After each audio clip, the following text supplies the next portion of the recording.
नमस्कार फ्रेंड्स. आज आपण संशोधनशास्त्र या विषयातील घटक 3 या घटकाचा आज आपण प्रश्नोत्तरी स्वरूपामध्ये आज आपण अभ्यास करणार आहोत. या घटकाचे मुद्दे आज आपण समजून घेणार आहोत. पाहू या घटकामध्ये काय काय आहे. तर घटक पहिला प्रश्न आहे, ग्रंथकार म्हणजेच लेखकाचा अभ्यास या संशोधन पद्धतीचे स्वरूप स्पष्ट करून तिचे अभ्यासाचे टप्पे सविस्तर मांडा. काय म्हटलेलं आहे? ग्रंथकार लेखकाचा अभ्यास या संशोधन पद्धतीचे स्वरूप स्पष्ट करून तिच्या अभ्यासाचे टप्पे सविस्तर मांडा. ग्रंथकार लेखकाचा अभ्यास ही संशोधन पद्धती एका विशिष्ट लेखक ग्रंथकाराला केंद्रस्थानी ठेवून केली जाते. या पद्धतीत केवळ त्याच्या साहित्यकृतीचाच नव्हे तर त्याच्या जीवन आणि व्यक्तिमत्वाच्या साहित्यावर झालेला परिणाम अभ्यासला जातो. लेखक हा तत्कालीन सामाजिक राजकीय वाङ्मयीन वातावरणाचा अविभाज्य भाग असतो. या पद्धतीचे मूलभूत तत्व आहे. हे या पद्धतीचे मूलभूत तत्व आहे. काय म्हटलेलं आहे? ही अभ्यास पद्धती कशाबद्दल अभ्यास करते? तर लेखकाचा अभ्यास ही संशोधन पद्धती एका विशिष्ट लेखक ग्रंथकाराला केंद्रस्थानी ठेवून केली जाते. या पद्धतीत केवळ त्याच्या साहित्यकृतीचाच नव्हे तर त्याच्या जीवन व्यक्तिमत्वाच्या साहित्यावर झालेला परिणाम अभ्यासला जातो. लेखक हा तत्कालीन सामाजिक, राजकीय आणि वाङ्मयीन वातावरणाचा अविभाज्य भाग असतो. हे या पद्धतीचे मूलभूत तत्व आहे. अभ्यासाचे प्रमुख टप्पे काय आहेत? लेखकाचे जीवन व व्यक्तिमत्व तपासणे, याचा अभ्यास करणे. जन्म, कौटुंबिक जीवन, शिक्षण, व्यवसाय, आवडी व लोकांशी असलेले संबंधाची माहिती गोळा करणे. या माहितीमुळे साहित्यामागील प्रेरणा, लेखकाच्या व्यक्तिमत्वाचा प्रभाव स्पष्ट होतो. उदाहरणार्थ दैनंदिनी पत्रके यातून अप्रकाशित माहिती मिळवणे. दुसरं आहे देश, स्थळ, काळ, परिस्थिती व वाङ्मयीन वातावरण. दुसरा टप्पा काय आहे? तर देश, स्थळ, काळ, परिस्थिती, वाङ्मयीन वातावरण. लेखकाच्या जीवनावरील व साहित्यावरील तत्कालीन सामाजिक, राजकीय, सांस्कृतिक व धार्मिक परिस्थितीचा परिणाम तपासणे. लेखकाच्या काळात प्रचलित असलेले वाङ्मयीन वाद प्रवाहाचे स्वरूप, भाषिक संकल्पना यांचा अभ्यास करणे. पुढचा टप्पा आहे लेखकाने हाताळलेले वाङ्मयीन प्रकार. लेखकाने कोणत्या साहित्य प्रकारांसाठी, उदाहरणार्थ कविता, नाटक, कादंबरी लेखन केले आहे आणि कोणत्या प्रकारात त्याचे वैयक्तिक वैशिष्ट्य अधिक प्रकट झाले आहे याचा कालक्रमानुसार अभ्यास करणे. चौथा आहे वाङ्मयाचे आशय, स्वरूप व मूल्यनिष्ठता करणे. साहित्यकृतीतील आशय, विषय व सामाजिक मूल्य यांचा सखोल अभ्यास करणे. लेखकाने कोणती मूल्ये जपली, कोणत्या भावना व्यक्त केल्या व कोणत्या सामाजिक संवेदनाचा शोध घेतला हे तपासणे. पाचवा आहे लेखकाचे वाङ्मय इतिहासातील स्थान. लेखकाने मराठी वाङ्मयीन इतिहासात दिलेले योगदान, त्याचे स्वरूप आणि त्याने साहित्याच्या प्रगतीमध्ये केलेले बदल निश्चित करणे. प्रश्न 2, साहित्यकृतीचा अभ्यास या पद्धतीमध्ये कोणत्या घटकांचा समावेश होतो हे स्पष्ट करून समीक्षेचे पुनर्वाचन केले जाते. कसे केले जाते ते समजावून सांगा. साहित्यकृतीचा अभ्यास ही पद्धत एका विशिष्ट साहित्यकृतीला, उदाहरणार्थ युगांत कादंबरी अशा साहित्याला केंद्रस्थानी ठेवून केली जाते. या अभ्यासाची उद्दिष्ट त्या साहित्यकृतीचा सखोल आशय, स्वरूप आणि मूल्य तपासणे हे असते. अभ्यासक्रमातील प्रमुख घटक कोणते आहेत? तर साहित्यकृतीचे साहित्यबाह्य स्वरूप,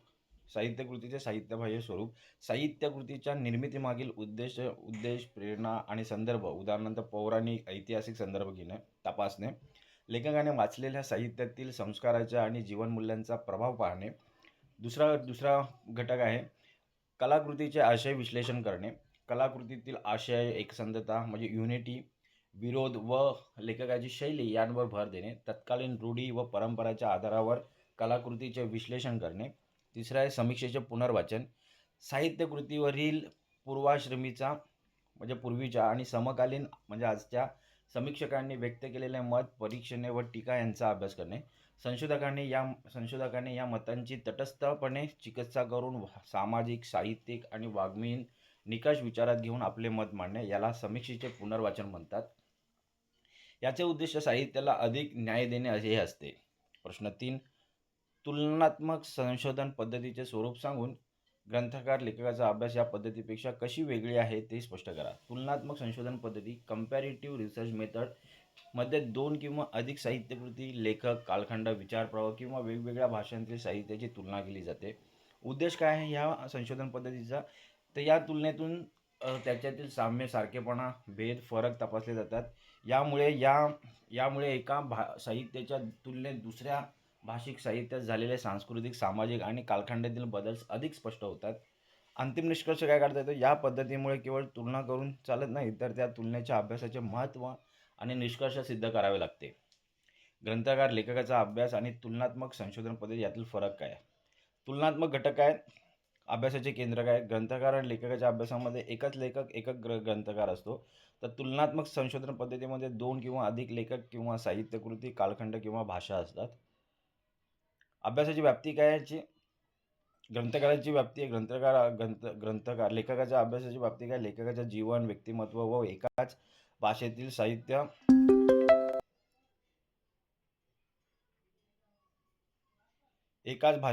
साहित्यावर केंद्रित असते. तर तुलनात्मक संशोधन पद्धतीमध्ये 2 वेगवेगळ्या भाषांतील उदाहरणार्थ मराठी, हिंदी साहित्याची तुलना करून व्यापक निष्कर्ष काढणे. पुढचा फरक आहे मूलभूत हेतू काय? तर ग्रंथकार लेखकाचा मूलभूत हेतू काय असतो? लेखकाच्या योगदानाचे मूल्यमापन करणे व त्याचे स्थान निश्चित करणे. आणि इथे दोन असतात. पुढचा प्रश्न आहे, ऐतिहासिक संशोधन पद्धती म्हणजे काय? या पद्धतीचा उपयोग साहित्याचे स्थान निश्चित करण्यासाठी कसा होतो हे उदाहरण देऊन स्पष्ट करा. ऐतिहासिक संशोधन पद्धती हिस्टॉरिकल रिसर्च मेथड याला कालक्रमिक संशोधन पद्धती असेही म्हणतात. तर उद्देश काय असतो? भूतकाळात घडलेल्या घटना, विचार प्रवाह आणि साहित्याच्या कालक्रमानुसार अभ्यास करणे. आधार काय? ऐतिहासिक कागदपत्रे, नोंदी, पुरावे, नाणी, शिलालेख आणि तत्कालीन साहित्य यांचा आधार घेतला जातो. साहित्याचे स्थान निश्चित करण्यात उपयोग. ऐतिहासिक पद्धतीमुळे साहित्यकृतीचे वाङ्मयीन इतिहासातील स्थान अचूकपणे निश्चित करता येते. कालानुक्रम निश्चित करणे. या पद्धतीमुळे साहित्याचा कालखंड निश्चित करता येतो. उदाहरणार्थ संत ज्ञानेश्वरांचा कालखंड कोणता किंवा मराठीतील आद्य कादंबरी कोणती असा कालानुक्रम निश्चित करता येतो. प्रवृत्तीचा मागोवा घेतला जातो. कालखंडानुसार साहित्याच्या आशय, विषयात व प्रवृत्तीमध्ये उदाहरणार्थ नवकथा, दलित साहित्य झालेले बदल तपासता येतात. 1960 नंतर मराठी साहित्यात आलेला सामाजिक राजकीय आशय. पुढचा टप्पा आहे प्रभाव व परंपरा. एखाद्या साहित्यकृतीवर पूर्वीच्या साहित्यकृतीचा किंवा ऐतिहासिक घटनांचा कसा प्रभाव पडला हे सिद्ध करता येते. उदाहरणार्थ मराठीतील प्राचीन संत साहित्याचा अभ्यास करताना तत्कालीन धार्मिक चळवळी आणि संत साहित्याची निर्मिती यांचा कालानुक्रमानुसार अभ्यास करणे. प्रश्न 5वा, समाजशास्त्रीय व मार्क्सवादी संशोधन पद्धतीचे मूळ गृहीतक काय आहे आणि या दोन पद्धती एकमेकांना पूरक कशा ठरतात? समाजशास्त्रीय संशोधन पद्धतीचे मूळ गृहीतक साहित्य हे समाजापासून वेगळे नाही, तर तो समाजाचा आरसा आहे. उद्देश काय? साहित्यकृतीचा अभ्यास तत्कालीन सामाजिक, सांस्कृतिक व राजकीय संदर्भात करणे, तसेच साहित्यातून समाजाचे विचार, परंपरा व जीवन कसे प्रतिबिंबित होते झाले हे पाहणे. मार्क्सवादी संशोधन पद्धतीचे मूळ गृहीतक काय? तर गृहीतक आहे साहित्य हे उत्पादनाच्या साधनांनी नियंत्रित केलेल्या सामाजिक वर्गव्यवस्थेचा परिणाम आहे. काय म्हटलेलं आहे? साहित्य हे उत्पादनाच्या साधनांनी नियंत्रित केलेल्या सामाजिक वर्गव्यवस्थेचा परिणाम आहे. उद्देश काय? हा दृष्टिकोन भौतिकवादी असतो. तो साहित्यातून वर्गीय संघर्ष, भांडवलशाही आणि आर्थिक विषमतेमुळे झालेले शोषण हे कसे चित्रित झाले आहे याचा अभ्यास करतो. दोन्ही पद्धतींमधील पूरकता काय? समाजशास्त्रीय पद्धत समाजाचे व्यापक चित्रण म्हणजे परंपरा, जीवनशैली करते, यांचे चित्रण करते. तर मार्क्सवादी पद्धती समाजातील आर्थिक वर्गसंघर्ष आणि शोषणाच्या विशिष्ट बाजूंवर अधिक लक्ष केंद्रित करते. दोन्ही पद्धती साहित्याला सामाजिक संदर्भ देऊन अभ्यासतात.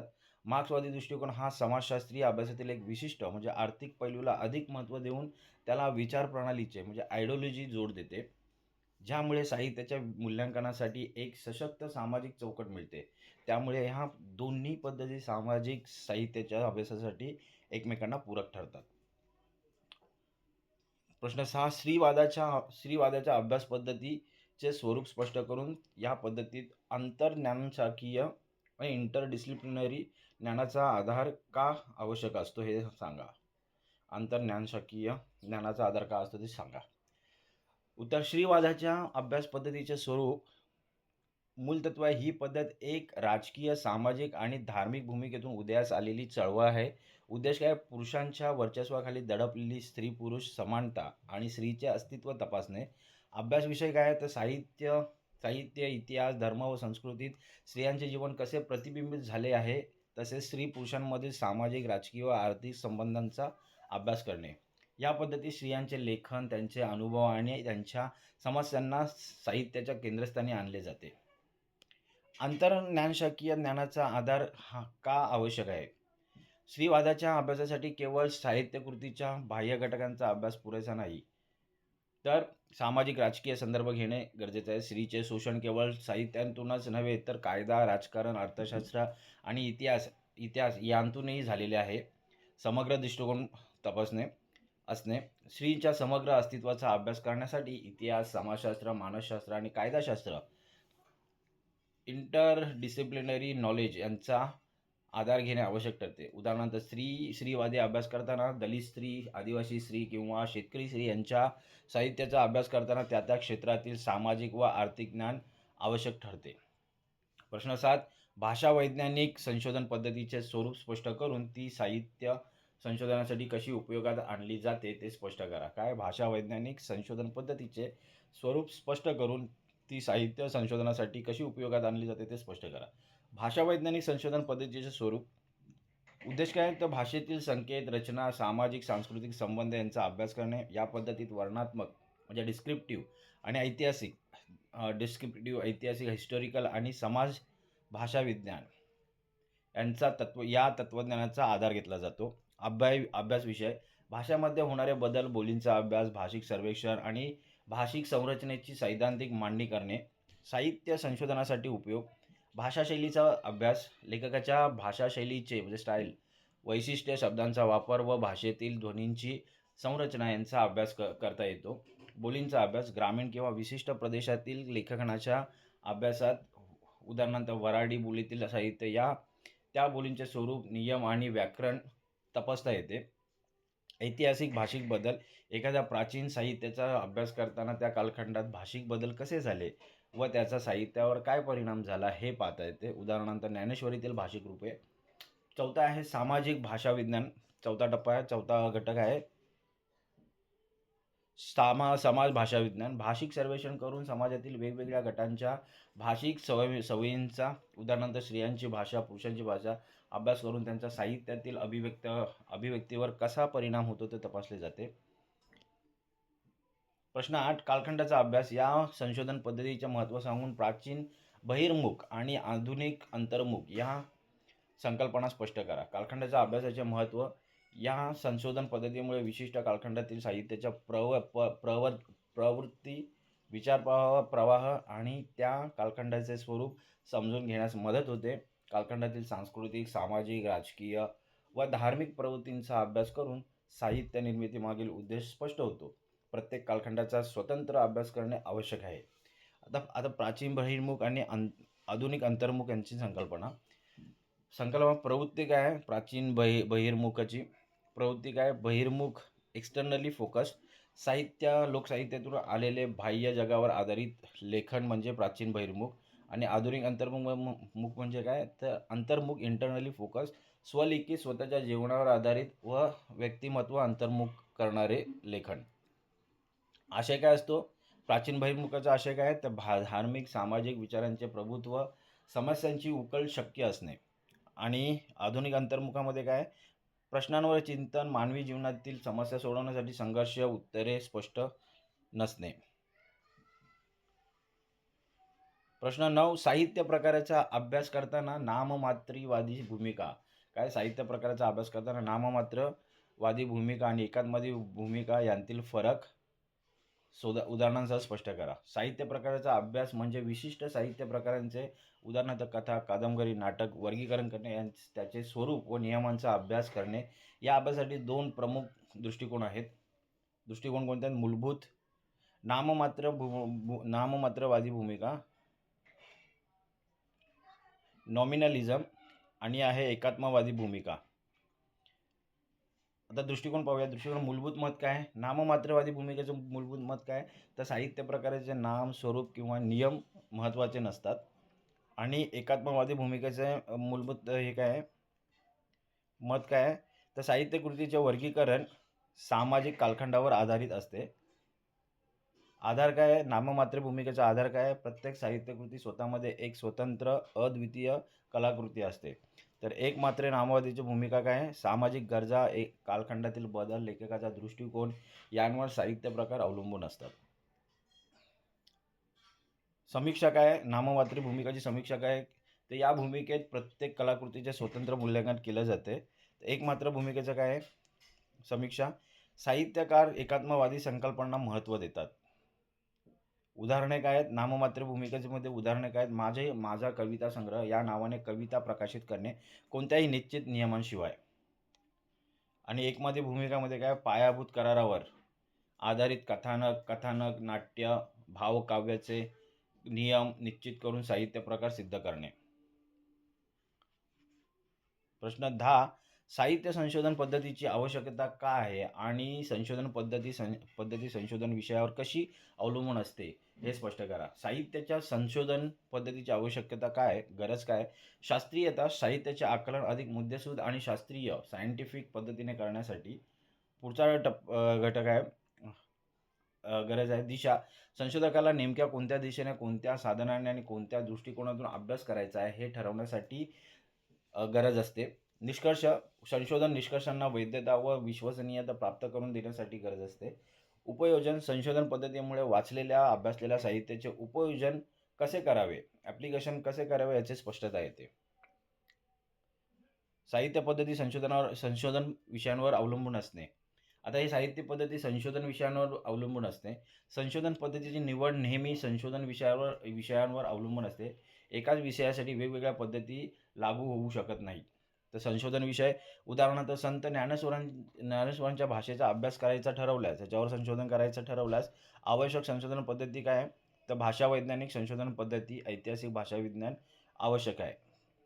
आता दुसरं उदाहरण घेता येईल. महात्मा फुले किंवा लोकमान्य टिळक यांच्या साहित्याचा तुलनात्मक अभ्यास करायचा, संशोधन करण्याचा विचार केल्यास आवश्यक कोणत्या संशोधन पद्धतीची गरज लागेल? तुलनात्मक संशोधन पद्धती. 2 लेखकांवरील तुलना आवश्यक ठरते. तर ह्या पद्धतीचा उपयोग करता येईल. तिसरा आहे 1960 मध्ये नंतरच्या मराठी ग्रामीण साहित्यातील स्त्रियांचे चित्रण या विषयावर जर संशोधन करायचं ठरवलं तर आपल्याला कोणत्या पद्धती, अभ्यास पद्धतीची आवश्यकता राहील? तर समाजशास्त्रीय व स्त्रीवादाच्या अभ्यास पद्धती आवश्यकता गरज लागेल. संशोधन विषय, उदाहरणार्थ ऐतिहासिक, सामाजिक, भाषिक निश्चित झाल्यावर त्याला योग्य न्याय देऊ शकणारी पद्धती म्हणजे उदाहरणार्थ ऐतिहासिक, समाजशास्त्रीय, भाषा वैज्ञानिक निवडली जाते. संशोधन पद्धतीच्या लघुत्तरी काही प्रश्न आलेले ते पाहूया.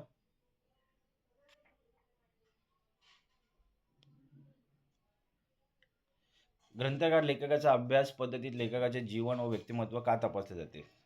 लेखकाचे जीवन व व्यक्तिमत्व तपासणे आवश्यक आहे, कारण लेखकाचा जन्म, परिसर, कौटुंबिक जीवन, शिक्षण, सामाजिक संबंध यांचा त्याच्या साहित्य निर्मितीवर थेट परिणाम होतो. या माहितीमुळे लेखकाच्या साहित्यकृतीवर कोणाचा आणि कशाचा प्रभाव पडला हे स्पष्ट होते, ज्यामुळे साहित्याच्या प्रेरणा आणि आशय समजून घेण्यासाठी मदत होते.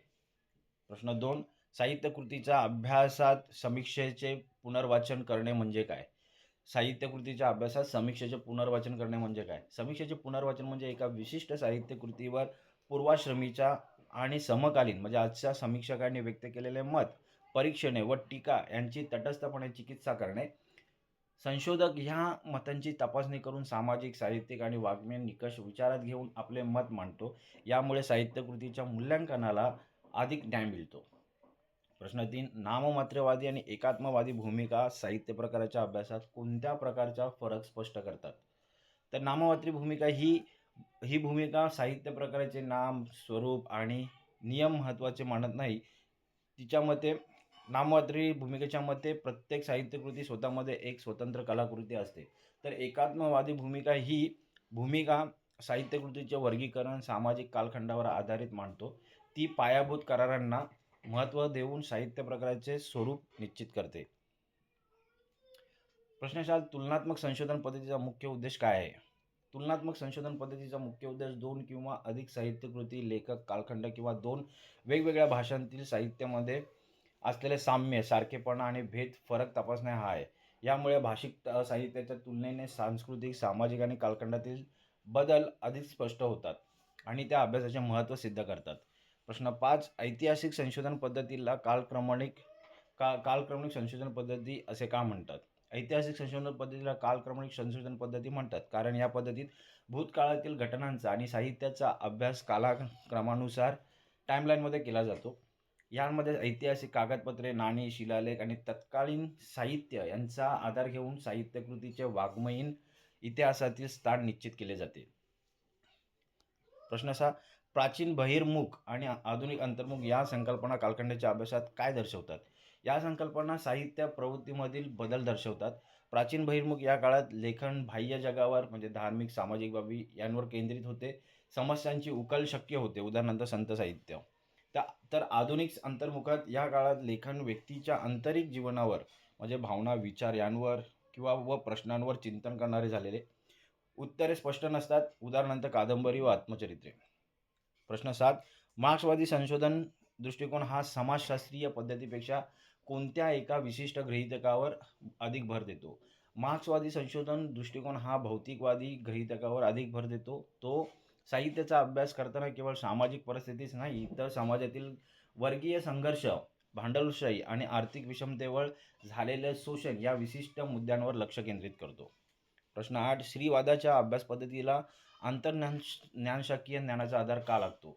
स्त्रीवादाच्या अभ्यासासाठी केवळ साहित्यकृतीच्या बाहेरील गोष्टीच नव्हे, तर इतिहास, समाजशास्त्र, मानसशास्त्र आणि कायदाशास्त्र यांसारख्या ज्ञानशाखांमधील ज्ञानाचा आधार लागतो, कारण स्त्रियांचे प्रश्न केवळ साहित्यिक नसून सामाजिक, राजकीय व कायदेशीर स्तरावरचे आहेत. यांचा समग्र अभ्यास आवश्यक असतो. प्रश्न 9. लेखकाची मूल्यनिष्ठता तपासणे ग्रंथकार लेखकाचा अभ्यास पद्धतीसाठी का महत्त्वाचे आहे?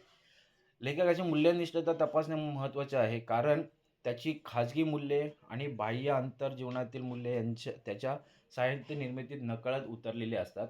सामाजिक बांधिलकीच्या भूमिकेतून लेखन करणाऱ्या लेखकाची विचारधारा आणि त्याने जपलेली मूल्ये, उदाहरणार्थ मानवतावाद, समता, तपासल्याने साहित्यातील आशयाची खोली समजते. प्रश्न 10. भाषा वैज्ञानिक संशोधन पद्धती साहित्यकृतीच्या अभ्यासात कशा प्रकारे मदत करते? काय म्हटलेलं आहे? भाषा वैज्ञानिक संशोधन पद्धती साहित्यकृतीच्या अभ्यासात कशा प्रकारे मदत करते? भाषा वैज्ञानिक संशोधन पद्धती साहित्याच्या अभ्यासात लेखकाची भाषाशैली, शब्दांचा वापर आणि भाषिक संरचना समजून घेण्यास मदत करते. याशिवाय ग्रामीण साहित्यात वापरल्या गेलेल्या बोलींचे स्वरूप, नियम, व्याकरण यांचा अभ्यास करण्यासाठी ही पद्धत अत्यंत उपयुक्त ठरते. आता काही टिपा आल्यात त्या पाहूया. साहित्याच्या संशोधन पद्धती. ग्रंथकार लेखकाचा अभ्यास. या पद्धतीत केवळ लेखकाच्या साहित्याचा नाही, तर त्याच्या जीवन, व्यक्तिमत्व आणि स्थल, काल, परिस्थितीचा अभ्यास केला जातो. अप्रकाशित दैनंदिन पत्रके यातून माहिती गोळा करून लेखकाचे वाङ्मय इतिहासातील स्थान आणि त्याने हाताळलेले साहित्य प्रकार निश्चित करणे याचे उद्दिष्ट असते. टिप 2. साहित्यकृतीचा अभ्यास. या पद्धतीत केंद्र एक या पद्धतीचे केंद्र एक विशिष्ट श्रेष्ठ साहित्यकृती असते. निर्मितीची प्रेरणा, साहित्यबाह्य संदर्भ, कलाकृतीचे आशय विश्लेषण, आशय, स्वरूप, शैली आणि पूर्वाश्रमीच्या समीक्षेचे पुनर्वाचन यांद्वारे त्या साहित्यकृतीचे सखोल मूल्यमापन केले जाते. कालखंडाचा अभ्यास. यांमध्ये विशिष्ट कालखंडातील साहित्याच्या प्रवृत्ती, विचारप्रवाह व स्वरूप या अभ्यासल्या जाते. प्राचीन बहिर्मुख, बाह्य जगावर आधारित धार्मिक आणि आधुनिक अंतर्मुख, आंतरिक जीवनावर आधारित चिंतनशील असे वर्गीकरण करून साहित्याच्या बदलांचे विश्लेषण करणे हे याचे वैशिष्ट्य आहे. टिप 4. साहित्य प्रकाराचा अभ्यास. या पद्धतीत कथा, कादंबरी, नाटक यांसारख्या विशिष्ट साहित्य प्रकारांचे वर्गीकरण करणे, त्याचे स्वरूप आणि नियम निश्चित करणे हा अभ्यास केला जातो. यात नाममात्री, स्वतंत्र कलाकृती आणि एकात्मवादी, सामाजिक कालखंडावर आधारित अशा 2 भूमिका विचारात घेतल्या जातात. तुलनात्मक संशोधन पद्धती. या पद्धतीत 2 किंवा अधिक साहित्यकृती, लेखक, कालखंड किंवा वेगवेगळ्या भाषांतील साहित्याची तुलना केली जाते. केवळ साम्य आणि भेद न तपासता या तुलनेत निघालेल्या निष्कर्षांचे महत्त्व सिद्ध करणे आवश्यक असते. ऐतिहासिक संशोधन पद्धती. कालक्रमिक पद्धती. या पद्धतीत भूतकाळातील घटना आणि साहित्याच्या कालक्रमानुसार अभ्यास केला जातो. तत्कालीन कागदपत्रे, नाणी व शिलालेख या पुराव्यांच्या आधारे साहित्यकृतीचे वाङ्मयीन इतिहासातील स्थान निश्चित करणे आणि भाषिक, सामाजिक बदल तपासणे हे महत्त्वाचे असते. टिप 7. समाजशास्त्रीय संशोधन पद्धती. हे साहित्य हे समाजाचा आरसा आहे. या मूलभूत गृहीतकावर ही पद्धत आधारित आहे. तत्कालीन सामाजिक परिस्थिती, परंपरा व जीवन यांचा साहित्यावर झालेला परिणाम आणि साहित्य कृतीमधील आशयाचे सामाजिक दृष्टिकोनातून विश्लेषण करणे हे यात अपेक्षित असते. मार्क्सवादी संशोधन दृष्टिकोन हा दृष्टिकोन भौतिकवादी असून तो साहित्याचा अभ्यास सामाजिक वर्ग, जात आणि धर्म, विषमता या आधारावर करतो. साहित्यातून वर्गीय संघर्ष, भांडवलशाही, शोषणाचे चित्रण कसे झाले आहे यावर लक्ष केंद्रित करून साहित्य मूल्यांकनासाठीची विचार प्रणाली तयार करतो. टिप 9 स्त्रीवादाच्या अभ्यास पद्धती. स्त्रीवाद ही राजकीय, सामाजिक व धार्मिक भूमिकेतून आलेली चळवळ आहे. ह्या पद्धतीत पुरुषांच्या वर्चस्वाखाली दडपलेला स्त्री-पुरुष समानता व स्त्रीचे साहित्य, इतिहास, धर्म यांतील अस्तित्व तपासले जाते. यासाठी आंतरज्ञानशाखीय इंटरडिसिप्लिनरी ज्ञानाचा आधार घेतला जातो. टिप 10 भाषा वैज्ञानिक संशोधन पद्धती. या पद्धतीत वर्णनात्मक, ऐतिहासिक व समाज भाषाविज्ञान या तत्त्वांचा आधार घेऊन भाषेचा व बोलींचा अभ्यास केला जातो. लेखकाच्या भाषाशैलीचे वैशिष्ट्य, बोलींचे स्वरूप व भाषा सर्वेक्षण करून भाषेमध्ये होणारे सामाजिक सांस्कृतिक बदल तपासण्यासाठी ही पद्धत उपयुक्त ठरते. बहुपर्यायी आलेले ते ग्रंथकार लेखकाचा अभ्यास पद्धतीत लेखकाच्या साहित्यासोबत खालीलपैकी कोणत्या बाबींवर लक्ष केंद्रित केले जाते? लेखकाच्या जीवन व व्यक्तिमत्व. 2 एका विशिष्ट साहित्यकृतीचा सखोल अभ्यास करण्यासाठी कोणती संशोधन पद्धती वापरली जाते? साहित्यकृतीचा अभ्यास. साहित्यकृतीचा अभ्यास करताना प्रत्येक साहित्यकृती स्वतःमध्ये एक स्वतंत्र कलाकृती असते हे कोण म्हणतं? नाममात्रवादी भूमिका. 4 MCQ 4 2 वेगवेगळ्या भाषांतील साहित्यातील साम्य भेद तपासण्यासाठी कोणती संशोधन पद्धती वापरली जाते? तुलनात्मक संशोधन पद्धती. MCQ 5 ऐतिहासिक संशोधन पद्धतीत दुसरे कोणते नाव आहे? कालक्रमिक संशोधन पद्धती. 6 साहित्य हा समाजाचा आरसा आहे. या मूलभूत गृहीतकावर आधारित संशोधन पद्धती कोणती? समाजशास्त्रीय संशोधन पद्धती. 7 स्त्रीवादाच्या अभ्यास पद्धतीला कोणत्या ज्ञानशाखेतील डिसिप्लिनरी ज्ञानाचा आधार लागतो? आंतरज्ञानशाखीय. 8 आधुनिक साहित्याच्या अभ्यासात कोणती प्रवृत्ती केंद्रस्थानी असते? अंतर्मुखता व व्यक्तिगत चिंतन. 9 भाषा वैज्ञानिक संशोधन पद्धतीमध्ये भाषेचा अभ्यास करण्यासाठी खालीलप्रमाणे कोणत्या तत्त्वांचा आधार घेतला जातो? वर्णनात्मक, ऐतिहासिक आणि समाज भाषा विज्ञान यांचा आधार घेतला जातो. 10 साहित्याच्या अभ्यासात वर्गीय संघर्ष, भांडवलशाही आणि शोषण यावर कोणत्या दृष्टिकोनातून भर देत असतो? मार्क्सवादी दृष्टिकोन. तर मित्र, आज आपण संशोधनशास्त्र या विषयातील घटक 3 या घटकाचा आपण सविस्तर अभ्यास केलेला आहे. त्याचे मुद्देसूद नोट्स आणि प्रश्नांद्वारे अभ्यास केलेला आहे. तर हा घटक चांगल्या प्रकारे समजून घेण्यासाठी हा व्हिडिओ तुम्ही वारंवार पहा, जेणेकरून या घटकाचे मुद्दे तुम्हाला चांगल्या प्रकारे समजतील, आकलनात येतील, स्मरणात राहतील. तर आज आपण इथेच थांबूया. धन्यवाद.